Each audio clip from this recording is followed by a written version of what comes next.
good, bad. I'm the guy with the gun.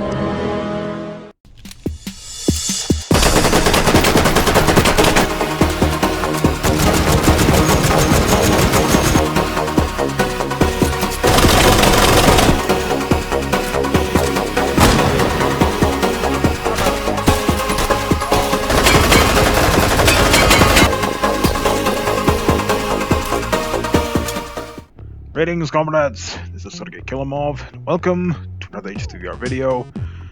Again, another one so quickly because, we got update 98 like a little over a week ago.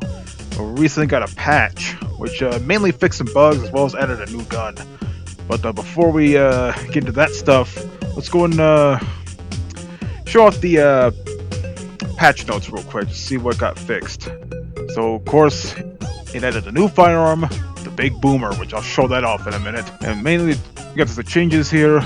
We built how the AK tactical reloading works to make it more reliable, though you may have to apply more force. I can live with that.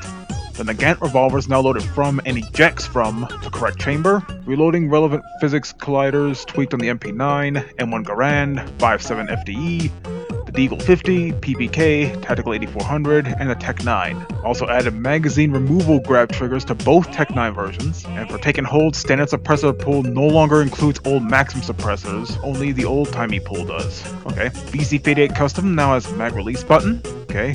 BC58s now all have bolt release and catch buttons. Well, that's pretty nice. And a mag release button removed from the FOMAs. But here's the bulk of the hurry the fuck up, you asswipe. Fixes for the Rise of the Wattwieners mode, which I'll play later. Fix a number of broken references that can prevent things from spawning correctly. Pin grenades can no longer have their pins removed when in a quick belt slot and spawn locked. Fix a couple of broken references in the game to various grenades. Replace the old pin grenades in the main menu scene with the correct new ones. Fixed incorrect rigid body settings that were causing many grenades to fall through the world at many levels. Fixed collision behavior regression due to switching off PCM contact generation that caused break action guns to get stuck or jitter. The RGO and RGN grenade levers are fixed. All pin grenades now have correct quick belt slot placement. Pin grenades can now once again be placed back in a quick belt slot with pin removed, and it will hold the lever on the grenade. M18 red freedom body texture fixed. The Mark 12 now correctly spawns with Picatinny sight and take and hold. The 3x flipping magnifier now actually flips. Fixed Vector 45 out of spawner image alpha. Classic BOOMSTICK grenades updated.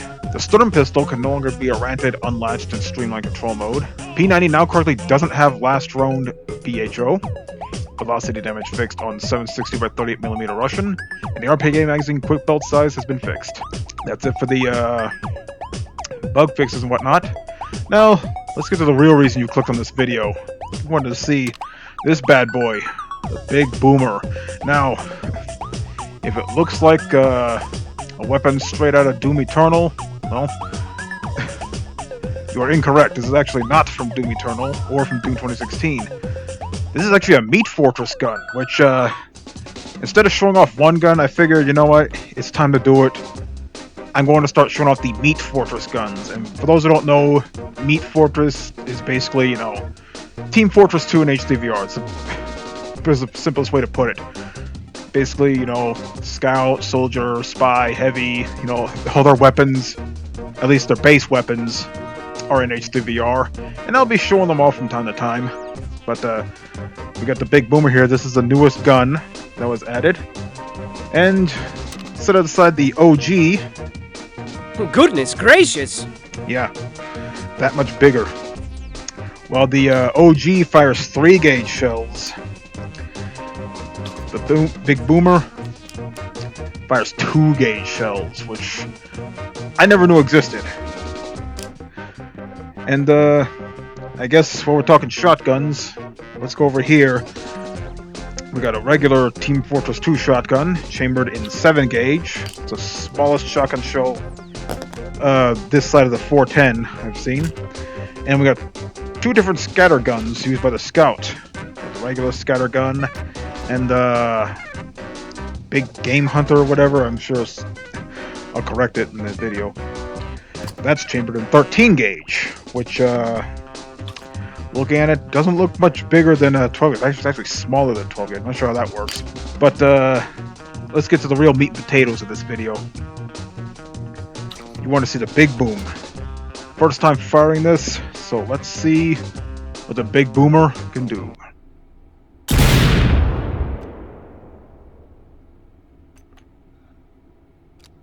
Wow. It fired both shells at once.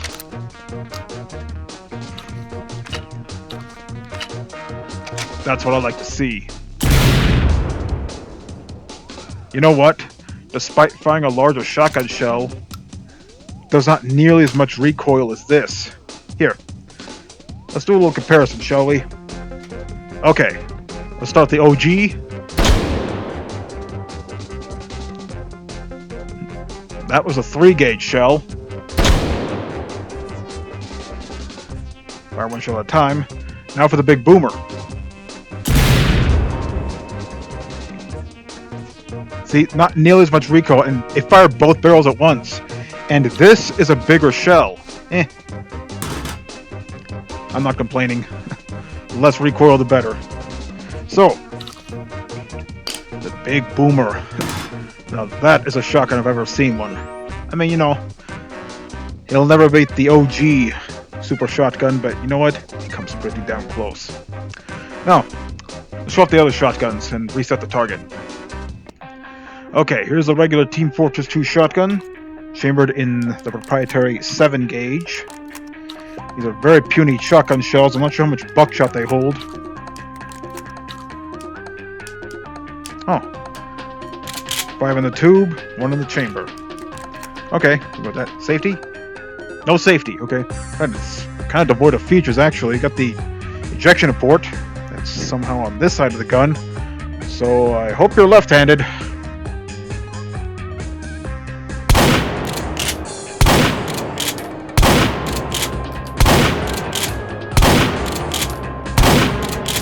Ah, sound effects and all.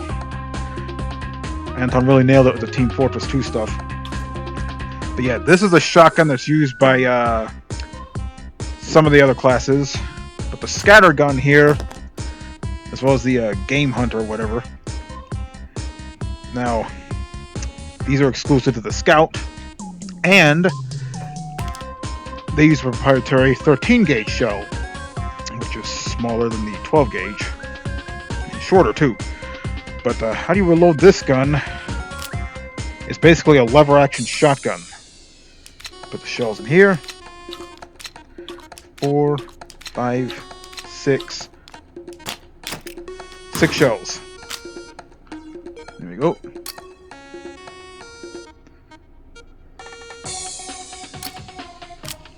There we go.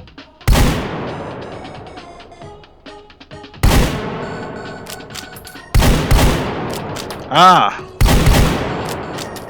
It fires 2 shells before you use the lever action. Okay, that's interesting.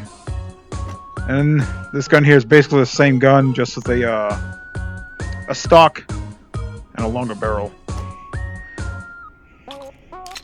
So, 6 shells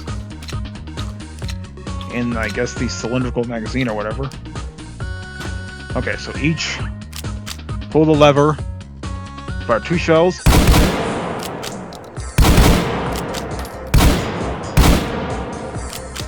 Not bad.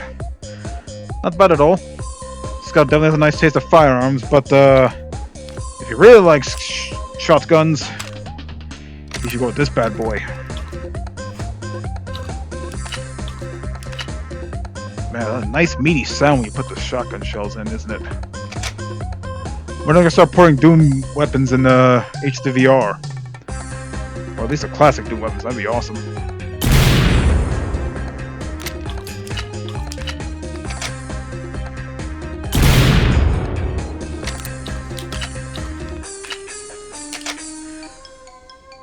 Well, I see great things with this gun here. This is my new taking hold piece. So anyway, that's it for this video for H3VR comrades. And I guess this will be the start of the Meat Fortress 2 series for the guns. So this is the Scout weapons. I think the next video might do the Soldier and the Pyro. Yes, there are 9 different classes, but instead of doing like 9 different videos for it. I think I'll pair a few and throw in a few extras for good measure. So yeah, hope you enjoyed this video. Hope you look forward to the next one. Till then, do svidaniya.